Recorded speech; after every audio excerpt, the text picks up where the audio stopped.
They told me I had a virus on my computer. That if I didn't act fast, I'd lose everything. My files, my photos, my memories. They said I had seconds, not minutes. And while their voices tried to sound calm and helpful, I could hear the rush underneath, like a ticking clock hiding in their words.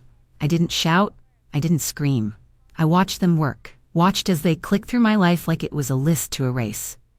But what they didn't know was that I wasn't just looking at the screen. I was reading them, and I had already decided this wasn't going to end the way they thought it would.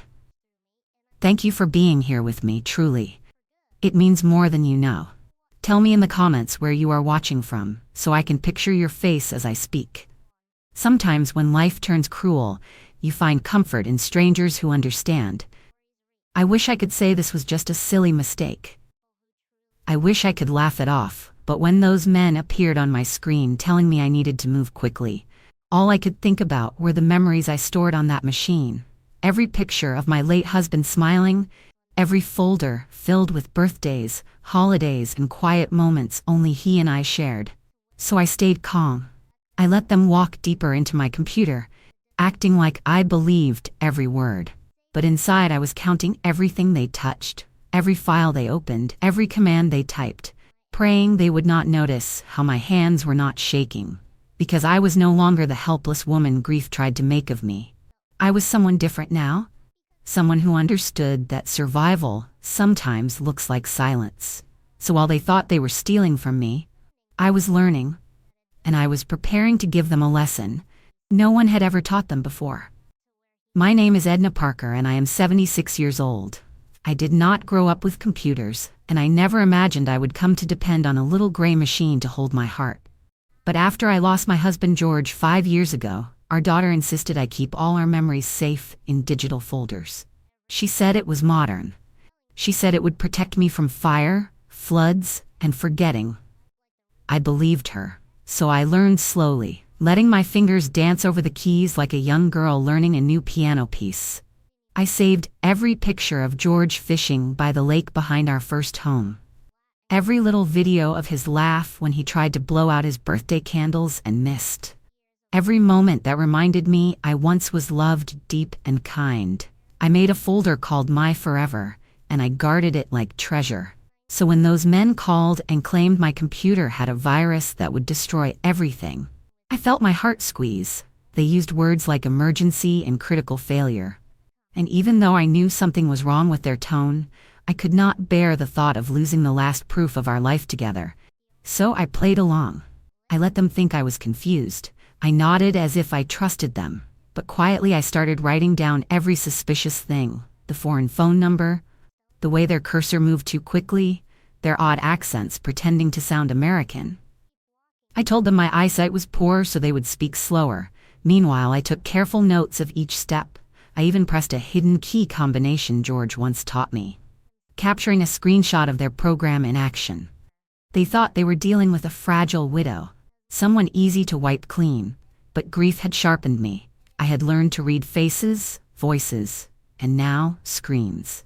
And by the time they asked me to confirm my bank details, I no longer felt fear, only strategy. I told them yes, I would get my card, but while I pretended to search for my purse, I was really plugging in a small flash drive and saving traces of their connection before they realized I had outgrown their script. I never imagined in my old age I would become a hunter. But that is exactly what they created when they tried to erase the history I hold most sacred. They kept talking in circles, telling me to hurry, as if disaster was inching closer with every breath. I could hear papers rustling in the background of their call like they were sitting in some cramped room filled with other victims' names, waiting for the next lonely voice to take advantage of. They thought I would tremble, that I would panic and beg for help. Instead, I let their words wash over me like useless wind. I remembered how George used to calm me when storms shook our old roof. He would place his hand over mine and whisper that panic never saved anyone. Action did, so I stayed in my chair with that same steady breath. I watched them open my banking app and transfer my savings out faster than my eyes could blink. I watched whole years of sacrifice disappear with silent clicks. And while my chest ached, I did not scream, because I knew screaming would only satisfy them. I let my face remain gentle, just like George would want. And inside I told myself that every dollar they stole would one day cost them far more. I whispered under my breath that their mistake was assuming I had nothing left to fight with. They did not know I had printed every account statement the week before. They did not know I had already backed up my most important folders on a tiny drive. I kept taped behind a framed photo where George wore his uniform as a young sailor. As I sat there pretending to follow their instructions, I could feel the weight of his watch on my wrist. I wore it on hard days because the tick reminded me I was still alive and moving forward, even when life tried to force me back. When they finally said everything was safe and that I could close my browser, my lips curved into a smile so soft they mistook it for relief. But it was not relief. It was resolve. I told them thank you, wished them a peaceful evening, and as soon as the call ended, I copied the screenshot files, unplugged my entire computer, grabbed my coat, and locked the door behind me. I did not even stop to wipe a tear when I saw the empty chair where George once sipped his coffee, because I could almost hear him telling me to hurry. So I slid into my old sedan, buckled up gently, and began driving toward the station, knowing I was about to do something far braver than crying in my living room. I was going to turn pain into evidence and show the world that even at 76, a woman can still strike back harder than anyone expects. The road to the police station felt longer than usual. Maybe because I was carrying more than just evidence. I was carrying the weight of every smile George ever gave me. Every morning we woke up believing kindness was still the safest way to live. I drove with both hands on the wheel, glancing at his photograph clipped to my visor, whispering that I was not doing this just for myself, but for him too.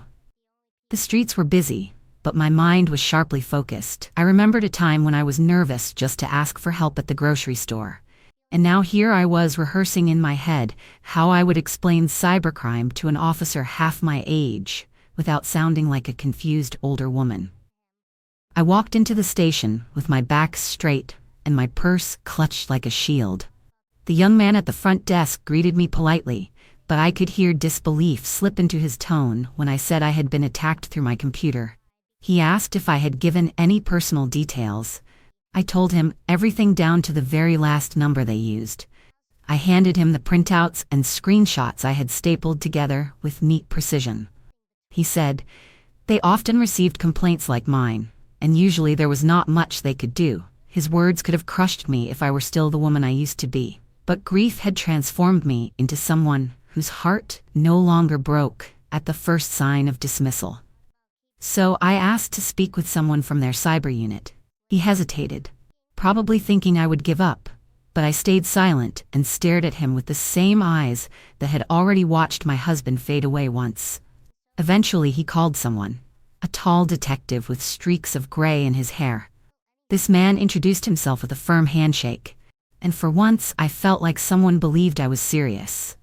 He took my papers and started reviewing them one by one, nodding slowly.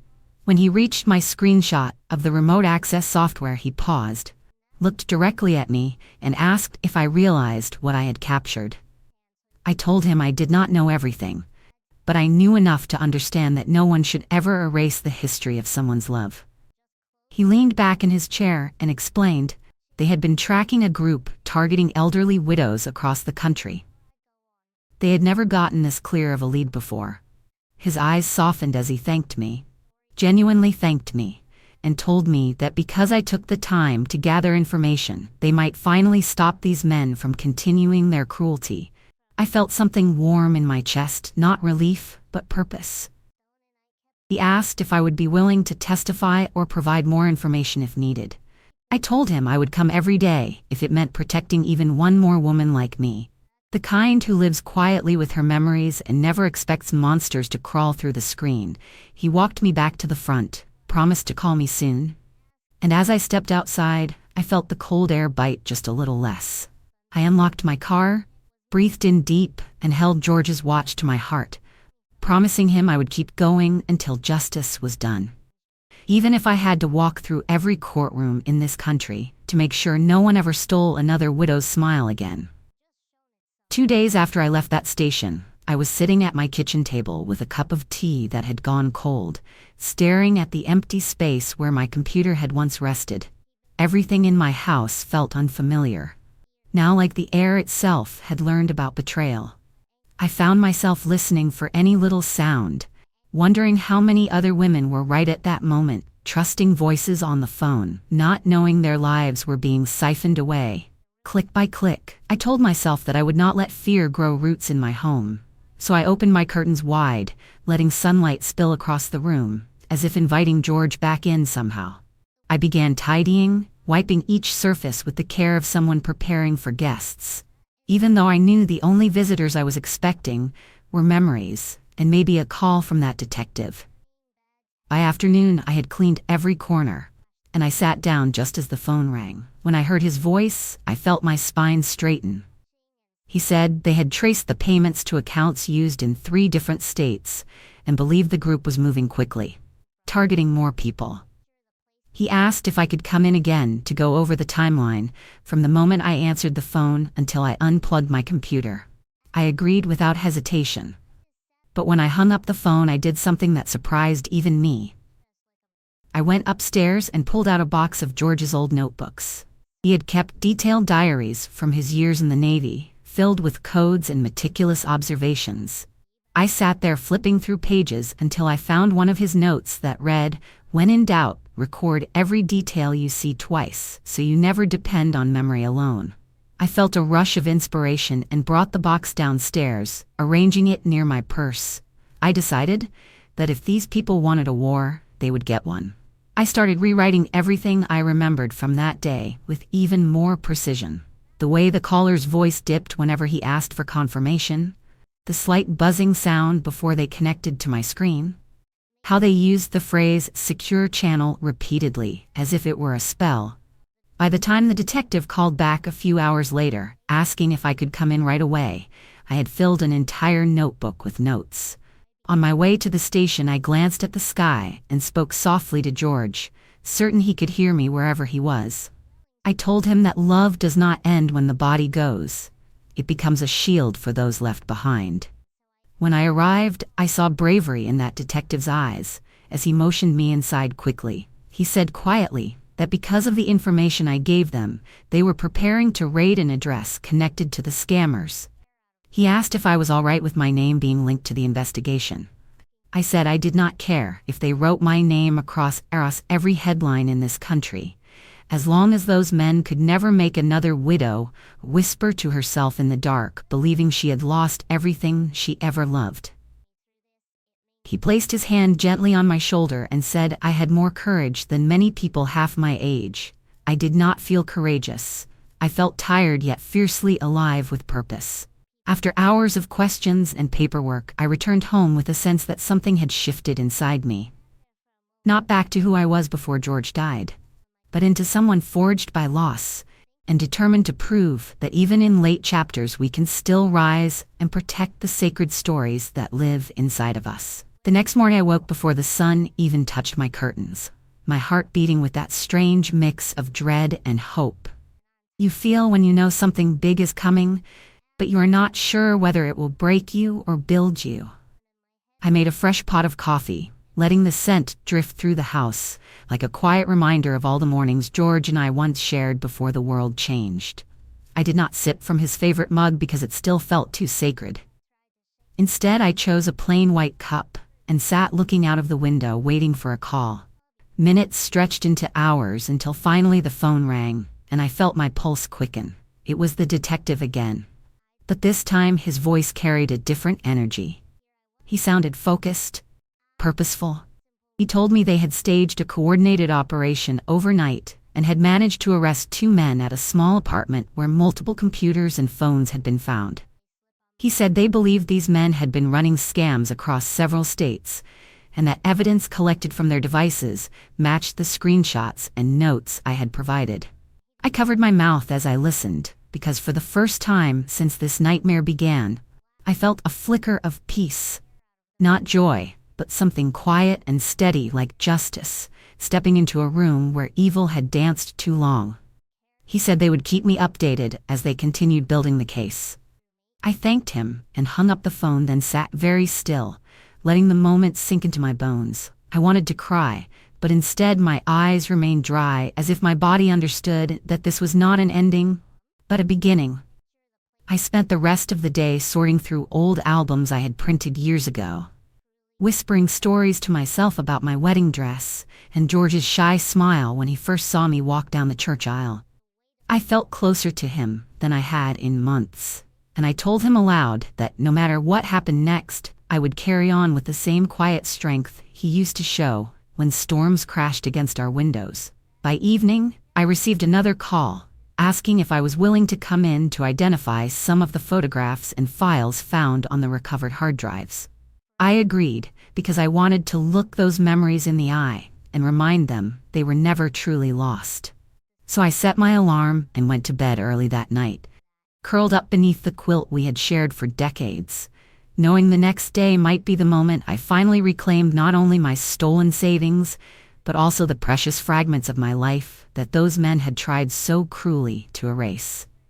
The following day, I dressed with more care than usual, choosing a soft blue blouse and pinning my hair just the way George always said made me look like the first day we met. I wanted to walk into that station not as a victim, but as a woman who had fought back with grace and intelligence. The drive felt shorter than before, perhaps because my heart was now carried forward by purpose instead of fear. As I stepped through the doors, the detective greeted me with a respectful nod and led me down a quiet hallway to a room where several monitors had been set up. He explained gently that I might see some upsetting things because they were piecing together files from multiple victims. I thanked him for being kind and told him I was ready. When they turned on the screen, I saw folders filled with stolen photographs and documents, each one representing someone whose life had been invaded, just like mine. I fought back the urge to tremble as he clicked into a specific folder labeled Widow Blue, which they believed referred to me because of my blouse in one of my deleted pictures. As soon as I saw George's smile frozen in a beach snapshot, I felt tears blur my vision. But I did not look away. I identified every photo they had erased from my computer one by one. Speaking calmly, while my heart grew heavier with every memory, the detective told me they would restore my files and return them to me once the evidence had been processed. I felt a surge of gratitude, but also a deep burning need to make sure no other woman ever had to go through this. I asked if there was anything more I could do to help. He looked surprised, but said that my detailed notes and courage had already provided a foundation for their federal partners, who were now stepping in to expand the case across more states. He asked if I truly understood how rare it was for someone my age to not just survive a scam like this, but to outsmart it. I smiled softly and said, "Grief may bend you, but if you let it, it can sharpen you too." He asked if I needed someone to drive me home. I told him I had driven myself there, and I would drive myself back, because the most important part of reclaiming my life was believing I was still capable of moving forward on my own. As I left the station, I glanced back only once, not out of doubt, but as a silent promise that I would keep showing up whenever justice called me. And as I opened my car door, the sunlight warmed my face, making me feel as though George was walking right beside me, reminding me I was never truly alone. Driving home, I felt a calm I had not known in years, as though returning those photos had restored a part of me I did not realize was slowly fading. I rolled down the window just a little, letting the breeze brush my cheeks, remembering how George once said the simplest winds could carry away even the heaviest sorrows if we trusted them to do so. I decided I would not let fear sit at my table anymore. When I reached my driveway, I parked the car and sat for a moment, staring at my little house that had seen both great joy and deep grief. I whispered to George that I hoped he was proud of how far I had come.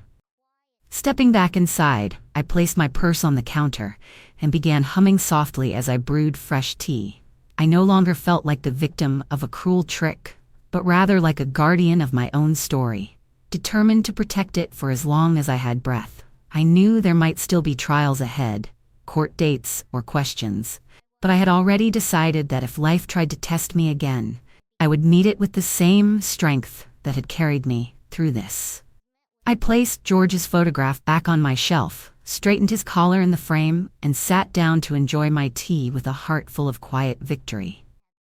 That evening, as the sky turned pink behind the trees, I sat in my favorite chair by the window, reflecting on everything I had survived. I thought about how quickly joy can be stolen when you are not watching, and how important it is to guard not just your belongings but your spirit. I told myself that from now on, I would value my strength the way George always valued my kindness, because both were needed to walk through this world without breaking. I reached for a small notebook on the side table and began writing down a list of things I still wanted to learn, like how to use stronger passwords and how to warn others before they fall into the same trap. I promised myself that I would speak up whenever I could, because silence only protects those who intend harm. By the time the moon rose, I felt renewed. I placed my hand over George's watch and closed my eyes for a moment, whispering a thank you to whatever force had guided me through the darkness. Tomorrow I would wake up and carry on with my life, not as someone who was tricked, but as someone who fought back with her head held high and proved that strength does not fade as we grow older, it simply changes shape. The next morning, I woke with a surprising sense of energy, a kind of quiet excitement I had not felt since I used to plan little anniversaries for George and me. As I watered my plants and straightened the cushions on my sofa, I realized that fighting back had not only saved my memories, it had brought back parts of myself I thought had gone away with grief. I opened the curtains wide and let sunlight spill across the room like a new beginning. Deciding I would not waste this feeling, I made a list of small tasks I had been avoiding, from calling the bank to setting up a new computer with safer security steps. As I moved through each job, I felt a new kind of power growing inside me, not loud or dramatic, but steady and sure. Every time I glanced at George's picture, I smiled knowing he would be cheering me on. By afternoon, my phone buzzed again, and I saw a message from the detective saying he would return my restored files soon, and that because of my evidence, the case was being handed over to a higher court. I read those words twice, letting the reality sink in, that my decision to stay calm had become a turning point, not just for me, but for many others. I whispered under my breath that sometimes life tests us in brutal ways. But if we do not surrender the best parts of ourselves, we can come out not only unharmed, but shining brighter than before. Later that week, as I stood by my mailbox collecting letters, I noticed the world around me looked somehow softer, as though everything had shifted slightly in my favor after so much heartache. Neighbors waved as they walked their dogs, and I found myself waving back with a kind of ease I had not shown in months. I carried the mail inside and sorted through the envelopes until one caught my eye. Addressed from the police department. My breath held for a moment as I carefully opened it. Inside was a small drive containing my recovered photos and a handwritten note from the detective thanking me for my bravery. I pressed the drive to my chest, overwhelmed with emotion, knowing that the love of my life had been returned to me in images that no thief could ever truly destroy. I plugged it into my new computer and watched memory after memory reappear on the screen. Every smile, every holiday, every moment that stitched my heart together was once again mine. I whispered that I had never stopped believing I would see them again, and I hoped George could feel my gratitude. Slowly, I backed up each photo in 3 different places, just as he taught me to do, promising myself I would never be careless with what mattered most again. And as the sun lowered in the sky, I realized that sometimes strength does not look like a fight. It looks like a woman refusing to give up, even when everything tries to convince her it is too late. That evening I sat quietly with the lights dimmed, scrolling through the photos one more time, watching George's smile flicker across the screen like a familiar song playing just for me. I thought about how close I came to losing those memories and how far I had come to get them back. Not through rage or noise, but through patience, clarity, and quiet strength. I had been tested in a way I never expected at this stage in my life, and yet here I was, not broken, but more certain of who I am and what I can endure. I hope that if someone ever tries to take from you what cannot be replaced, you remember what I said, that it is never too late to protect your story, and never too early to fight for your peace. Thank you for staying with me. Your time means more than you know. And if you would like to hear more of these true moments from my life, I kindly invite you to subscribe and stay close. I would be honored to have you with me for the next one.